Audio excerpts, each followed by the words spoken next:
The Sports Renegades podcast on SportsTownChicago.com.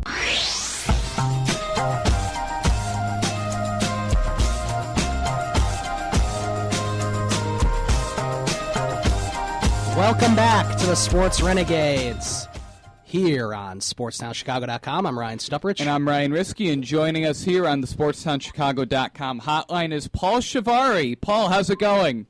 It's going all right. Thanks for having me on the show, guys. I really appreciate it. No problem. Thanks for calling in. The White Sox made a big move yesterday. I wasn't expecting this to happen, trading for Todd Frazier. What's your initial reaction to this trade? Well, I like it in the sense that the White Sox now have a power-hitting guy on the hot corner, and that's something that I think every team should have, a third baseman that can at least hit for power and field the position, and that's what Todd Frazier provides. What I don't like about the trade is I think the White Sox gave up maybe a little bit too much for someone that could be gone by the end of the season. Frazier's arbitration eligible by the end of the season, and they're going to be paying about $7.5 million for him. I just have a feeling that next offseason we're going to be talking about Frazier signing with another team because the White Sox couldn't give him a qualifying offer. My other fear, though, is that with the numbers that Frazier's been putting up and the way he trended downward towards the end of the season, we might be looking at the third version of Adam Dunn. Just the right-handed hitting version of him. Do you think that the Dodgers got better players in return from the White Sox and that they gave to the Reds? I haven't had a chance to really analyze the prospects that the Dodgers gave up, but the promising part of it is that Frankie Montas will probably end up pitching in the bullpen sooner than later. He can throw for 100 miles, so off the top of it, they do have someone that can throw hard, and someone that can add to that bullpen that already has Kenley Jansen, and I guess at this point they still don't have Aroldis Chapman, but someone that at least can throw 100 miles an hour there that can start right away in L.A. The interesting part of it, I thought, was Trace Thompson ending up there. I think Trace really impressed everyone last year with the way that he kind of jumped through the minor league circuit. He was really even a top 10 prospect for the White Sox, and he already comes in and does not a lot, but at least enough to make people pay attention to him a little bit. But of course, with him being related to Klay Thompson, now this is kind of one of those moves where Trace Thompson might be able to make a name for himself in Los Angeles, so a player to watch out for. I don't anticipate that he's going to be a superstar in this league, but you never really know because he didn't really show us that much. Though he's injury prone and can't really play the outfield, he's someone that was able to hit for power at the major league level last year. But as far as Micah Johnson goes, that's just someone that, he just has such bad defense, but he's got great speed, but perhaps that might fill a role that was missing when D. Gordon left the ball club after the 2014 season and had such an amazing year with the Marlins last year. Maybe that's someone that they can use as a pinch runner, but we'll see if the Dodgers even call up any of these guys. My prediction is that Montas is the only player that's really going to have any sort of substantial playing time with the Dodgers. Yeah, I sort of agree with you there, and the interesting thing is that Trace Thompson, he did a pretty nice job last year, and of course, as you said, we didn't really see a whole lot of him because he was called up late in the season, but he batted .295. He had 5 home runs. He looked like a pretty good player, and I think you're right about him going to L.A. He can make a name with him for himself as just north in the San Francisco area is his brother Klay Thompson, who's one of the best players in the NBA. So it'll be really interesting. I wonder if you think the Dodgers are going to get him involved and he'll be a starting outfielder for them in the near future. I guess that all kind of depends on what's going on with Andre Ethier and Yasiel Puig. I know Puig has been talked about a lot as someone that might be traded, and of course the stories about how Puig is just such a selfish sort of person and doesn't really get along with his teammates. So perhaps if there's an opening there, I could see Trace Thompson getting there. But I think for the time being, he's someone that is going to play probably about the same role that he would have played with the White Sox, where he's just going to be that fourth outfielder, probably platoon with someone or just come in for pinch hits, especially now in the National League. He might get a little bit more of an opportunity to hit more than he did in a non-starting role in the American League. But I really don't think that he'll take a starting role unless one opens up via injury or trade. Now, last year when the White Sox kind of went all in with their offseason, and then it didn't pan out the same way, and then no one really knew what they were going to do this offseason. Do you consider them maybe all in this offseason? Do you think they need to make another move, maybe to get another outfielder or a shortstop? They definitely need another shortstop. I don't know if Tyler Saladino is going to cut it, but I think the White Sox definitely – I think they say that they're all in, but I don't think that they're really thinking into the future. And this is why this move with Todd Frazier kind of rubbed me the wrong way, is because, yeah, you really weren't going to expect Montes, Thompson, and Johnson to really be the future of the White Sox, but they were very valuable pieces to move. And I guess essentially you do get the guy that you want. You get a position player that you want that is a known commodity. But the jury is out on what Frazier is going to be like in his 30s. You know, he might have peaked in his career. We don't know that yet. That's only speculation on my part and skepticism on my part as a White Sox fan. But I think the White Sox have the habit of doing this, and they've been doing this for about 30 years now, where they get in the off season, and no matter how bad the previous season was, they go out and they get these guys as a stopgap solution, but they're really not thinking in the long term. Now, there's an argument to be made as to whether it is good to have a deep farm system or not. But if you look at all of the champions from this decade alone, all of those teams had homegrown players. I mean, look at the defending champions. The Royals, I mean, it was most of that roster were guys that they drafted and they brought up through their system. Now, I know it's not the same for every team, because we have in the previous decade the Yankees, the Phillies, and the fact that baseball doesn't have a salary cap where you can just go out and spend money where needed. But the problem is the White Sox are a major market team playing small ball money because they have to. They just don't draw a lot of water and money like the Cubs do. The Cubs are in a position right now where they can spend as much or as little as they want to, and they developed in interior. So I think it's one of those things where the White Sox, I think, are trying to compete with the other team in town and don't realize that they might be sacrificing the future to try and win now. And you saw what happened last year. You know, it looked promising having Melky Cabrera and Jeff Samardzija and all those guys coming to the team, David Robertson.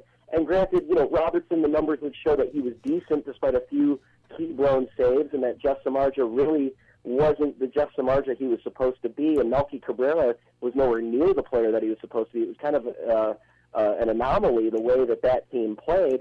But you can see that sometimes it's not always about signing the big-name player or the big-name free agent, because these guys, despite the fact that they have had relative success in the past, it doesn't necessarily mean that they're going to have that success in the future. Yeah, I completely agree with you there, and I wanted to get your take also on the Jed Lowry signing that happened a few weeks ago. And as you look at that, he's a guy that can play. Brett Lowry. Yeah. Sorry, I got my Lowrys mixed up. I confuse them too. So don't worry. Yeah. He. I mean, he can play second. He can play short. Where do you see him as a full-time fit? I think now that Todd Frazier's on the team, I would expect Brett Lowry to be a full-time second baseman. And I think the fact that getting rid of Micah Johnson to bring in Todd Frazier totally opens up second base now. You still have Carlos Sanchez there, but unless the White Sox make a move for a shortstop, Sanchez is probably going to platoon with Tyler Saladino, and that's a fair fight. I don't think the White Sox are really shooting themselves in the foot by doing that, but they really can't expect to draw a lot of offense out of those two players between Saladino and Sanchez. So I think that puts Lowry purposely at second base. But what's interesting is a week ago when you heard about that trade, it was Lowry was going to play third base, and then you had Sanchez and Micah Johnson competing at second base. So this kind of changes the landscape of the White Sox a little bit. But you hear General Manager Rick Hahn saying there's more moves to be made, but then he comes out today and says in an interview that, expect Tyler Saladino to be your opening day shortstop. But then you hear Robin Ventura saying, no, we might go after Alexi Ramirez for cheaper than what his option year would have been at $10 million a year, which is smart. When they chose not to bring back Alexi Ramirez for $10 million, I understand that. I would have preferred if they kept him, but I understand if they want to get him for a lower amount of money. They have Tim Anderson waiting in the minor leagues. It wouldn't be smart to bring up Anderson now because he's had no experience above Double-A. So I think give Anderson another year to develop in the minor leagues, see what he can be this year. He's probably going to be the shortstop of the future for the White Sox. You can only hope, and then go on from there. So if Saladino and Sanchez is what they've got at shortstop, so be it. But it's looking like that the way this team is built, Brett Lowry is definitely the answer at second base. I'm not sure off the top of my head how long his contract is for, but we'll just say for at least this year, him and Frazier are going to be there. If this ends up being a successful run for the White Sox, they might start putting money into these guys. Expect Frazier to be, if Frazier puts up a season like he put up last year, at least in the first half of last year, expect him to stay on the White Sox for the next 4 or 5 years. If Brett Lowry puts up the numbers that they anticipate him putting up, expect him to be there for a long time. But do I really think that this is a White Sox club that I'm confident that could win the American League Central? No, by no means. By no means do I really think that. I think this is one of those times where the White Sox have done year in and year out where they tell their fan base, yeah, we're not giving up. We're going to win. Here, we've got the players. Let's see what we can do. And then it fails, and then they go scratching their heads. Well, why didn't this work out? One year it was the bullpen. One year it was the offense was terrible. And I don't know. So I think it might be this that Hawk Harrelson will to win that you can't measure, or team chemistry, which is hard to measure. There's just a certain element that the White Sox are missing. And I couldn't tell you guys, because I'm not involved in the front office, I couldn't tell you what that front office is thinking. Right. We don't know. And one position that really, after this year, you really don't know what's going to happen is catcher, because they non-tender Flowers and then they sign Avila and Deanna Navarro to one-year deals. And if they have big years, they could get a decent payday, and they don't really have anyone in their farm system that could start. What do you think it could happen after this year with the catching position? See, and that's an interesting call. I think they're hoping that Avila will turn the corner. He's been injury prone, but I think it's telling that his own father, who's the general manager for the Tigers, didn't want to bring him back. So there's a chance that Alex Avila might not even be someone that should be even in a major league position right now. The problem with catcher is not a position that you should expect anyone to be offensively great at. They should definitely be defensively sound. Tyler Flowers, for the most part, was defensively sound. Offensively, he was nowhere near the player he should have been. But now that he is no longer with the White Sox, I totally anticipate him to hit about 30 or 40 home runs now, because for some reason this town just kills careers. But Deanna Navarro, that's an interesting move, because defensively sound, I didn't think he was, but then I looked at the numbers, and despite the fact that he doesn't get routine playing time compared to most catchers in the league, he really does have a good rate at catching base stealers. So he's not a bad backup. I thought Giovanni Soto fit in that role last year, and I thought the White Sox would bring him back. Perhaps Soto might have played his way back into a starting role for whichever team he signed. I'm not sure who he's with now, but actually I think it might be the Braves with Pierzynski, but I could be wrong about that. But anyway, but Alex Avila and Navarro, you would think that they were going to be platooning based on how the numbers are, but I think the way it's looking out is Alex Avila is going to be your everyday catcher, and Deanna Navarro is really showing that, yeah, he'll be the backup catcher, but you have a guy you can bring up off the bench that can actually hit for power, which is something interesting, that your backup catcher is the guy that you would use off the bench to hit for power. But Navarro's proven that he can hit home runs. His time with Tampa, with the Cubs that one season, I believe the Blue Jays last year, Navarro can definitely hit. So it provides some offensive solutions for the White Sox, but it really doesn't provide a steady solution. And I know I can't think of the gentleman's name off the top of my head who they brought up last year as their third catcher, but really that's all you've got right now at Charlotte is going to be that player. So the White Sox really desperately need to make a move and hope that Alex Avila is either the catcher of the future or that they've got one waiting in the wings or a trade or a free agent coming up. Yeah, I completely agree with that. And before we let you go, Giovanni Soto is currently with the Angels, I guess, which I did not know. Thank you. But Flowers went to the Braves then. Okay, yeah, so it's Flowers and Pierzynski are going to be back together again. Okay. Yeah, so we'll see how that works. Thanks a lot for calling in, Paul. We really appreciate it with your White Sox knowledge, and here's to a good year. Thank you. Thanks, guys.